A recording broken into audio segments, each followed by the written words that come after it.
Sony confirms to do what Microsoft wasn't able to confirm in their recent reports. And of course, everybody is an analyst when it comes to these announcements and these numbers, but we've got the real deal, the real scoop. This is real deal Xbox and real deal PlayStation. I can't wait to get into this topic. It's going to be a video you don't want to miss. Hey there everyone, I'm the Crapgamer, and this of course is Crapgamer Reviews, your home for gaming news, opinions, reviews, and much more. You'll probably notice a lot of cool changes around here, but that shouldn't stop you from giving us a like and possibly consider subscribing if you haven't already done so. Thank you so much for choosing to spend some of your free time with me and my silly YouTube channel. Now, we know that Xbox Game Pass ended up not being anywhere near the 30 million mark that the CEO of Take-Two kind of jokingly mentioned during a live fireside chat with Phil Spencer. Of course, Phil Spencer probably is completely embarrassed by that number now that we can kind of do some math and figure out that it's still probably somewhere between 18 and 20 million. And at the end of the day, is that still successful? Sure. But is it successful in terms of, did everybody organically go there? Is everybody paying $15 a month? No, of course not. They're still giving away dollar deals. They're still giving away, 3 months for $1. People, if you have Xbox Live Gold, you can switch it over for $1. Doesn't matter if you got 2, 3 years, whatever. You can still do that. In fact, if you have Xbox Game Pass Ultimate and you happen to add a year of Xbox Live Gold to it, they'll add a year of Ultimate to it. It's crazy the way that they'll continue to add to that. Now, when the pandemic kind of came to an end, I know it's still going on in some places, and I know there's still lockdowns in some places or what have you, but when Microsoft basically came out and said, okay, well, we're not going to announce our numbers anymore, there's a good reason for it, etc., etc. Sony, on the other hand, has always been upfront and honest, no matter if they have a low number like the PlayStation Now subscribers or a high number like PlayStation Plus subscribers. Now, PlayStation Plus has gone back up on the upswing, which is a very good thing. When pandemic kind of came to an end and the lockdowns ended, every single subscriber-based outlet announced a drop in subscriber numbers. Netflix announced a drop. Disney, HBO, PlayStation Plus. People will point out that Game Pass didn't, but that's because Microsoft never said one way or the other, and they didn't announce their numbers. So they kind of keep their things a little bit more on the hidden side. Now, PlayStation Plus subscribers rise to 47.2 million. Basically, Sony Interactive Entertainment has revealed during its Q2 earnings call that PlayStation Plus subscribers have reached back up to 47.2 million worldwide. It's a significant rise on the 46.3 million figure recorded during Sony's Q1 earlier this year. Back then, the subscriber count had dropped from 47.6 million during the Q4. So it seems that things are on the rise again. So to kind of reiterate, they were at 47.6 million. Then after the lockdowns kind of ended, they dropped down to 46.3 million. So they dropped over a million, and a lot of people didn't even pick up on that until recently. Like, I seen the article floating around on social media, and a lot of people are talking about it. They did lose a lot, and now it looks like they're almost back to right where they were. Elsewhere, as I reported earlier, Sony also recorded 104 million monthly active users, and as previously reported, confirmed that the PlayStation 5 has now reached 13.4 million shipments worldwide. It's an incredible amount of numbers, to say the least. At the end of the day, it's a situation where we see these things come out and they come about, and everybody's going to be talking about them. These are incredible numbers for PlayStation. Seeing that PlayStation shipped 3.3 million units over the last quarter, reached 13.4 million lifetime, 76.4 million units of software, 7.6 million first-party games.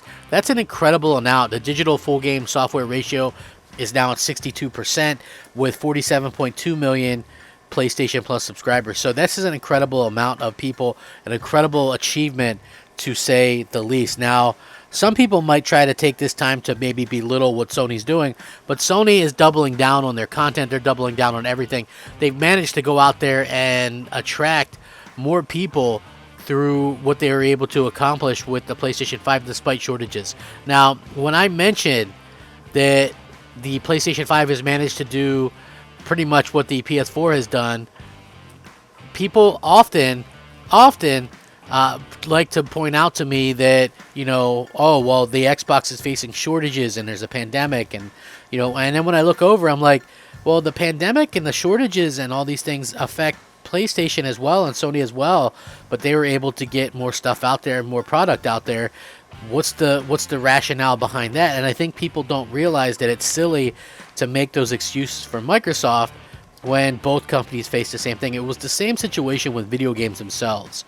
When we look at it, Sony has managed to launch some incredible titles right from the launch of the PlayStation 5, whereas Microsoft completely failed to launch anything in the AAA realm, and still haven't to this date, over 2 years since their last AAA exclusive, and people just seem to ignore it and not understand kind of where it's coming from. But I, on the other hand, completely understand where they're coming from, and it's very funny to see Microsoft and Sony, the way that they're competing with each other, and yet Microsoft seems to lag behind no matter how far it is. Now, the other point that I would kind of point out is, for some reason, people throw this stuff in my face about PlayStation PC, right?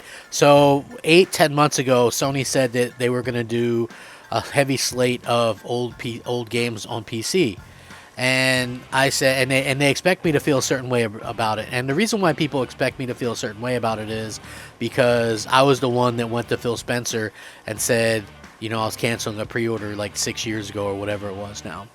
People, what they don't understand is they took that as sort of a reason why, these games going to PC is an issue. Microsoft is doing day and date for all their games. And aside from that, announcing something like an initiative where all your games are going to go to PC with 3 weeks notice on your exclusive, I felt like was very anti-consumer. I think that Sony's being pretty upfront about this, saying, hey, we're going to put some of our older games on PC, and I feel like for myself, like I shouldn't really have to explain the difference there. If they were to ever do it day and date, I think that I would definitely speak up and say, hey, I feel like that's a bad move. But the more I thought about it, especially something with like God of War, I played, enjoyed, beat that in 2018. So 4 years later in 2022, someone can play that on PC. That's fine, because later in 2022, I'm going to be playing the next God of War exclusively on my PlayStation 5. So it is strange how that kind of goes. And I know how the internet is. Basically, no matter what I say, people say that, oh, I'm changing what I've said, or it's damage control or whatever. I always feel the same way about other people, right? So I understand that line of thinking. But for me personally, I feel like these companies should give us something for buying their platform and buying their console. They're expensive, and obviously we should be able to enjoy some exclusive content with that. Why, to me anyway, especially with Microsoft, why in the world is it that PC can get exclusives from Microsoft, but the console can get no exclusives? I don't understand that. I don't think I'll ever understand Microsoft's line of thinking with this whole situation, because I feel like there's some games that just belong on console. Like, I thought Gears of War never belonged on PC. It never played on PC well. The PC audience never accepted it. It's dead. It's dead on PC. So why not just make that and make it what it was? It seems like once Gears of War went to PC, it lost all of its luster. It wasn't a console seller anymore. It didn't sell anything hardly on it just ended up not doing very well.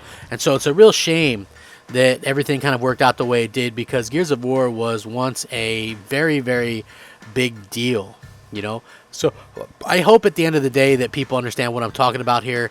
It's not as cut and dry as people make it out to be. Would I be upset if day and date PlayStation exclusives went to PC? Yes.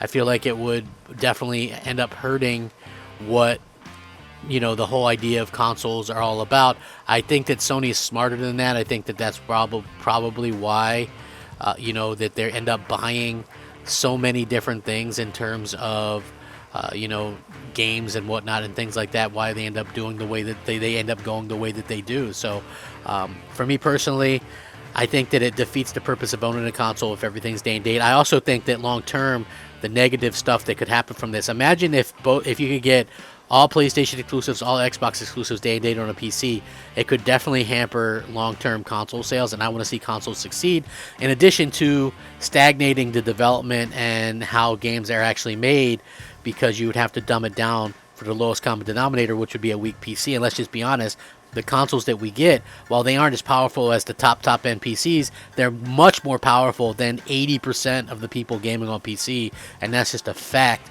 going by Steam's own numbers. So with that being said, let me know what you guys think. Sound off, rate, comment, subscribe, leave us a like, share it, all that good stuff. Rack 'em up, fact 'em up, crap gamer 'em up, crap gamer out. Turns out, the same people as always, dropping the facts. It's not cross-gen.